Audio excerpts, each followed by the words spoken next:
Hello, everyone. This is Kasim with Solutions 8. I'm here with my business partner, John, and we're going through our 7-day assessment challenge. John, you ready to rock? Let's do it. All right. So day one, honestly, the single most important facet of Google Ads, I think. Is that fair to say? Yeah, absolutely. It's where everything starts. Yeah, performance tracking. So let's dive right into it. If you're a business owner, we're not going to teach you how to do this stuff. We're going to teach you how to assess your campaign so you know whether or not the person working for you is doing it correctly. John, take it away, sir. How do we test for proper implementation performance tracking? Absolutely. I'm going to go ahead and share my screen here. And you're going to see a client's website here, but we're going to be blurring out the information to keep them private. So the first part of any Google Ads campaign, the first thing that we look at all the time is, are all points of conversions being tracked? Now, what that means is there's a bunch of actions users can take on your site: filling out a contact form, filling out a landing page form, giving a phone call from your phone number on the website. All of those points need to be tracked. Even if you don't really want those conversions, you still need to track them. And an easy way to do that is look at your website and look at every single point that someone can convert. So for example, this client has a buyer info request form, a sell my routes form, and I'm just gonna go to their contact page, for example, their contact page form. All of these points, along with even the phone number, every single thing needs to be tracked. And John, this is also like things like pop-ups, slide-ins, lead magnets. I mean, anytime somebody gives you contact information. Yeah, calendar, schedules, everything. You want to have every single point tracked. And the easy way to find out if your account is set up properly is if you go into your Google Ads account, up at the top right, you'll click on Tools and Settings. And under the measurement dropdown, click on Conversions. This is where all of your conversions will be, all of your points of conversions will be named, and they should be named appropriately. So for this client, we have 6 points of conversions being tracked. We have the phone calls, we have people filling out the seller form, people filling out the financing form, even though we actually have this tag inactive because we took it off the site recently, a buyer form, a contact form, and calls from ads. So calls and from ads and calls are different because calls from ads are people who are calling from the ad directly under a call extension. And calls is actually where if someone makes it to the website from a Google ad click, if they call, then we want to track those as well. So one thing you'll notice is that there's a source tab here. The source tab should always say either import from clicks if it's a phone call from the website, or it should be the website source here. And I'll go through this here in a second. But the calls from ads can say calls from ads because this is actually Google hosted. They give you this one. If you only have this one, that means that they haven't had any points of conversion being set up. It's just what Google has given you. But the source needs to say from the website. If it says from analytics, you're probably missing about 65% of your conversions are being tracked. You're missing about 35 to 40% of those conversions. You want to have it on website. Website uses Google Tag Manager, and that is different than analytics. So you'll want to make sure that using Google Tag Manager and using this website here, this one that's tracking from the source of the website, that will give you the most accurate tracking for Google Ads. All right, so that's really simple. So step 1 is make a list of all the conversion actions on your site. Yep. Step 2 is make sure that that list matches whatever you see here in conversion actions. And then also make sure that the source is properly set. Correct. Now, if that's not the case, if that's not set up this way, you actually are not equipped to continue with the rest of the challenge. Is that right? 100%. Yeah, everything comes from the conversions tab, because without this, you have no idea what's working, what's not, how it's working, how much it costs. I mean, everything that you need Google Ads to tell you is going to come from this area here. Okay, so this is a 7-day assessment, but if you don't have conversion actions set up properly, then you just figured out that you need to rebuild your campaign or set up conversion actions. If you want help with that, we want your business. Reach out to us, and it's something that we'll do for you. If this is something you're doing internally, make this action item number 1. John, there's a pro tip around call tracking. Can you talk to us a little bit about that? There's something we do differently that most agencies don't do. Yes. So here in this calls from ads, this is your call extension. So this is automatically going to be tracked. But most often, the calls that come in from your website aren't being tracked. And sometimes agencies believe that's not even trackable because they're calling the phone number on the website, and the agency can't see that. We use a tool called Call Tracking Metrics. And Call Tracking Metrics here gives us the ability to hear every phone call that comes in from the campaign. So if you're normally getting phone calls from people going to your website directly, organically, they won't be included.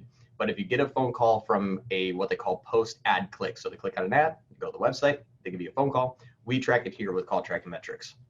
This dynamically changes the phone number on your site in real time when it comes from an ad click, And this way we get to see exactly what the user was doing when they called and if the call was good quality. So for example, we have this person here that came in from Google Ads, which means they were on the website. They were actually on the info request page, and I can see the keyword that they searched, and I see that it was a 1 minute and 18-second phone call, and he was looking to sell his route in Alaska. And you'll see that this one here is 5 stars, and that's because if it's a phone call like below that says no message left, I can't tell if it was a good quality phone call. So it's not going to be rated as a 5-star. But if it's a 5-star call and there's only 2 ratings, 0 or 5 stars, this gets imported into the campaign as a conversion. As you can see, there's a few phone calls here that are maybe not as relevant or follow-up phone calls, but unless it's a brand new lead for this client, we don't count it as a conversion unless we can prove it. And that's really important because most agencies will just use a time threshold, right? If it's over 45 seconds, they count it as a lead. Yeah, and sometimes you'll hear that even the follow-up call was a minute and 5 seconds. That would have met even a 60-second threshold for conversion, and it wasn't necessarily a new call. It was just someone that used the ad to get back in touch with the client. Well, and to your point, I see 3 phone calls here that exceed 60 seconds, and only 1 in 3 is actually a lead. Yep, and it's very important. Would be over-reporting the leads by 3x. Yeah, we're going to make some very expensive decisions on your behalf, so we need to have extremely accurate data. Yeah, that's great information. Talk to me about e-commerce. So we got lead generation. This is how we do performance tracking. For e-com, I mean, that sounds so much more complex. It is. So still the same rules apply. You want to check your website, make sure all of your points of conversion are being tracked, and everything on the website has to be exactly the same as lead gen. But the difference is you're now counting revenue as conversions as well.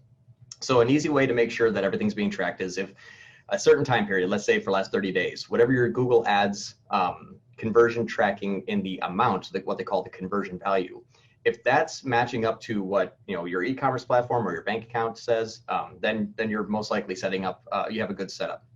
But if there is times where you see $5,000 or $10,000 or $100,000 more in Google Ads than what you actually have in your bank account, more often than not, that means that you have a duplicate tracking issue or something is just not being tracked properly. I'll give you a small example of this. So this client that came to us had multiple points of tracking being included in his column of of conversion value. And an easy way to identify this is looking at your conversions tab and see what is having a conversion value and what that name is. For example, if this is transactions coming from analytics and you have purchase sales coming from website, well, you're going to be counting it double. And you can see that it's pretty much duplicate counting. But we just want to make sure that we don't include that in a conversion because that's not real data.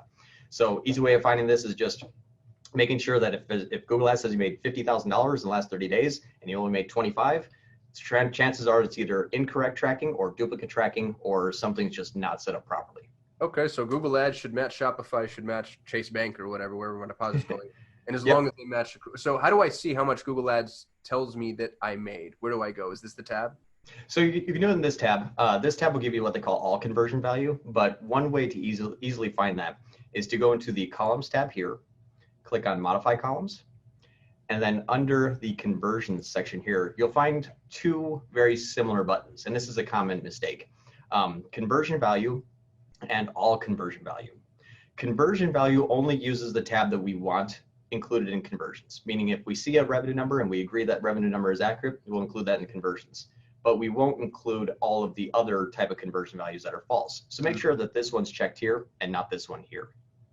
And when you click apply, you'll actually have this conversion value here. So this one's from January 1st or February 10th. The conversion value for all the campaigns is 264,000. And that is something that we keep in regular touch with our clients to make sure that, hey, we see this. Are you seeing the same thing? Because we're going to make, obviously, optimizations based on the number because we want to know what's working, what's not. That's great. So if you're a business owner and you're running e-com, this is the way to check. And e-commerce actually ended up being a little bit easier than lead gen because you just need to connect numbers. Yep, exactly. And it's something that the setup is fairly laborsome, but the end result is very simple. That's awesome. If you've been watching, we have day 2 coming out to you next. But if you want a free Google Ads assessment, please reach out to us. This is something we do by hand. We don't put you through some automated bot. And it's just an attempt to help earn your business. So hopefully you're enjoying what you're seeing, and we'll see you next time. Thanks so much for watching. Thank you.